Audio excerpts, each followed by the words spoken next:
Kisah Khalifah Umar bin Abdul Aziz dan lampu negara. Dalam sejarah Islam, ada pemimpin yang namanya selalu dikenang, bukan karena kemegahan istananya atau panjangnya masa pemerintahan, melainkan karena kejernihan hati, keadilan, dan ketakwaannya. Ia adalah Umar bin Abdul Aziz, Khalifah Bani Umayyah, yang sering disebut sebagai Khalifah Rasyidin kelima setelah Abu Bakar, Umar bin Khattab, Utsman bin Affan, dan Ali bin Abi Thalib. Kepemimpinannya hanya berlangsung 2 tahun 5 bulan, namun ia meninggalkan jejak yang mengubah wajah pemerintahan Islam. Di masanya, keadilan ditegakkan, kemiskinan ditekan, dan amanah dijaga dengan penuh kesungguhan. Salah satu kisah yang menjadi simbol kejujuran beliau adalah kisah lampu negara. Peristiwa sederhana, namun syarat makna yang menggambarkan betapa bersihnya hati seorang pemimpin sejati. Umar bin Abdul Aziz lahir pada tahun 61 Hijriah di Madinah. Beliau tumbuh di lingkungan yang mencintai ilmu dan akhlak.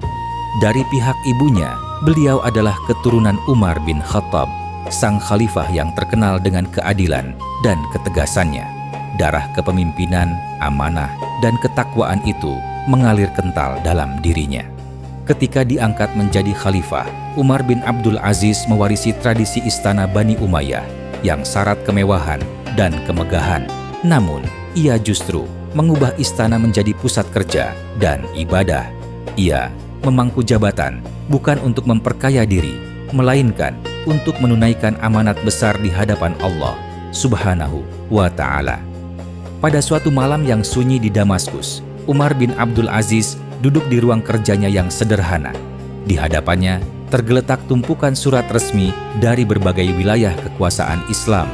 Surat-surat itu berisi laporan, permintaan keputusan, dan aduan rakyat. Sebuah lampu minyak menyala di atas mejanya, menerangi tinta dan kertas. Minyak lampu itu berasal dari Baitul Mal, kas negara yang diperuntukkan bagi kepentingan rakyat. Malam itu, Umar menelaah isi surat satu persatu, menulis jawaban, dan membuat keputusan penting. Tiba-tiba, pintu ruangannya diketuk. "Silakan masuk," ucap Umar. Seorang pria masuk, memberi salam, lalu duduk. Dalam sebagian riwayat, disebutkan bahwa tamu ini adalah kerabat dekatnya. Mereka berbincang sebentar, lalu pembicaraan beralih pada urusan keluarga, tentang warisan, pernikahan kerabat, dan masalah rumah tangga. Mendengar topik yang sudah keluar dari urusan negara, Umar berhenti menulis. Ia meraih sumbu lampu, memadamkannya. Lalu beliau mengambil lampu lain dari sudut ruangan. Lampu kedua itu lebih kecil, cahayanya temaram, dan minyaknya dibeli dari uang pribadinya. Kerabatnya heran dan bertanya, "Wahai Amirul Mukminin, mengapa engkau memadamkan lampu yang tadi? Bukankah kita hanya berbicara sebentar saja?" Umar menjawab dengan tegas namun lembut, "Lampu yang tadi, minyaknya dibayar dari harta rakyat dan hanya boleh digunakan untuk kepentingan mereka. Sekarang kita berbicara tentang urusan pribadiku dan keluargaku. Tidak halal bagiku memakai harta rakyat untuk kepentingan pribadi, meskipun hanya setetes minyak." Keheningan menyelimuti ruangan. Kata-kata itu menghunjam hati sang tamu. Ia menyadari bahwa di hadapannya duduk seorang khalifah yang takut kepada Allah dalam perkara sekecil apapun dan menjaga amanah dengan kesungguhan yang jarang dimiliki manusia. Sikap Umar bin Abdul Aziz ini bukan hanya cerminan akhlak pribadi, tetapi juga selaras dengan tuntunan syariat Islam. Al-Quran dan hadis telah menegaskan pentingnya menjaga amanah dan menghindari pengkhianatan, sekecil apapun bentuknya. Allah Subhanahu wa Ta'ala berfirman, "Sesungguhnya Allah menyuruh kamu menyampaikan amanah kepada yang berhak menerimanya. Dan apabila kamu menetapkan hukum di antara manusia, hendaknya kamu menetapkannya dengan adil." Seperti tercantum dalam Quran Surah An-Nisa ayat 58, Rasulullah Shallallahu Alaihi Wasallam juga bersabda, "Tidaklah seorang hamba yang Allah jadikan sebagai pemimpin, lalu ia mati dalam keadaan menipu rakyatnya, melainkan Allah akan mengharamkan surga baginya." Hadis riwayat Bukhari dan Muslim. Dari peristiwa sederhana ini, tersimpan mutiara pelajaran yang begitu dalam. Umar bin Abdul Aziz mengajarkan bahwa amanah bukan hanya tentang perkara besar, tapi juga tentang menjaga hal-hal kecil yang sering kali luput dari perhatian. Inilah beberapa hikmah yang dapat kita ambil. Yang pertama adalah selalu amanah dalam kepemimpinan. Seorang pemimpin tidak boleh mencampur adukan urusan pribadinya dengan urusan rakyat. Hak rakyat harus digunakan sepenuhnya untuk kepentingan mereka, sekecil apapun nilainya.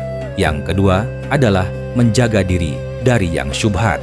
Umar bin Abdul Aziz menghindari penggunaan harta negara untuk kepentingan pribadi, meski hanya setetes minyak.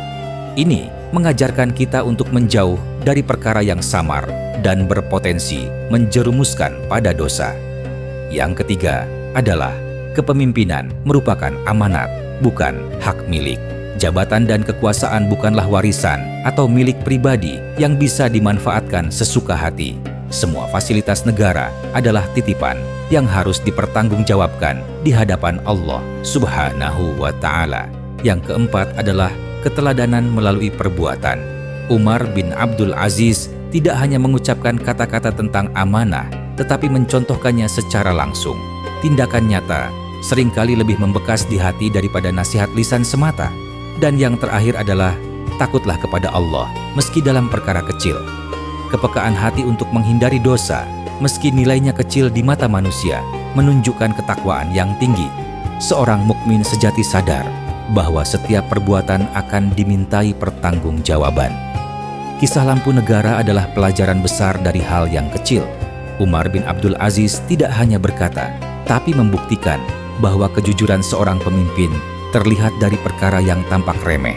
Jika para pemimpin dan kita semua meneladani sikap ini, memisahkan tegas antara hak pribadi dan hak bersama, maka insya Allah keberkahan akan turun dalam setiap urusan.